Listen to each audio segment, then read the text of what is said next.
സുഹൃത്തുക്കളെ, ഇത് ലോകാത്ഭുതങ്ങളിൽ ഒന്നായ താജ് മഹാലാണ്. ഒരു സ്മരണയാണ്, ഒരു റിമംബറൻസ് ആണ്. ആയിരം ഓർമ്മകൾ 18-ാം നൂറ്റാണ്ടിലുണ്ടായ ഈ താജ് മഹാലിനെ കുറിച്ചുണ്ട്. ഇതിലെ എല്ലാ കല്ലുകളും വെള്ള മാർബിളുകൾ കൊണ്ട് ഉണ്ടാക്കിയിരിക്കുന്നതാണ്. എത്ര കണ്ടാലും മതി വരികയില്ല.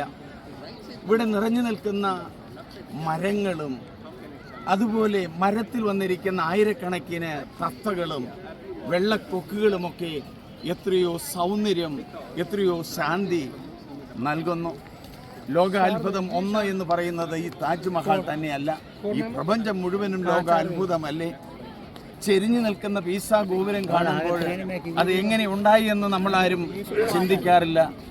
അതുപോലെ തന്നെ ഈജിപ്തിലുള്ള പിരമിഡ്സുകൾ, ആ പിരമിഡ്സിനേക്കാളൊക്കെ മനോഹാരിത കൂടി നിൽക്കുന്ന വലിയൊരു അനുഭവമാണ് ഇത്.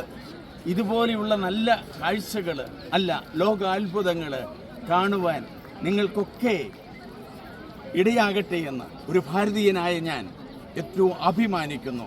പ്രത്യേകിച്ച് കേരളത്തിൽ എറണാകുളം സൈഡിൽ ഒന്നും വരുന്ന എനിക്കിത് കാണുമ്പോൾ എൻ്റെ മനസ്സ് കഴിഞ്ഞ 45 വർഷമായിട്ട് എൻ്റെ തൃഷ്ണ തിളച്ചു പൊങ്ങി നിൽക്കുന്ന അവസരങ്ങളിൽ പല പ്രാവശ്യം ഈ ഡൽഹിയിൽ വരുവാനായിട്ട് ഞാൻ ആഗ്രഹിച്ചു, വന്നിരുന്നു, ധ്യാനങ്ങൾ നടത്തിയിരുന്നു.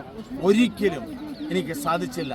എന്നാൽ എൻ്റെ ഫസ്റ്റ് കസിൻ എമ്മാനുവേൽ വെട്ടുകല്ലമ്പുറം, എമ്മാൻ ചേട്ടൻ എന്ന് ഞാൻ വിളിക്കുന്ന ചേട്ടൻ, ആ ചേട്ടൻ്റെ മക്കളായ ആകാശും മഞ്ജുവും ഒരുമിച്ച് വന്ന് എന്നെ ഇവിടെ കാണിക്കാനായി കൊണ്ടുവന്നിരിക്കാൻ അവരുടെ നല്ല മനസ്സുകളുടെ മുമ്പിൽ നമസ്കരിക്കുന്നതോടൊപ്പം ഈ ലോകാത്ഭുതം ഇനിയും 1000 കോടി കാലം നിലനിൽക്കട്ടെ എന്ന് ഞാൻ ആശംസിക്കുന്നു.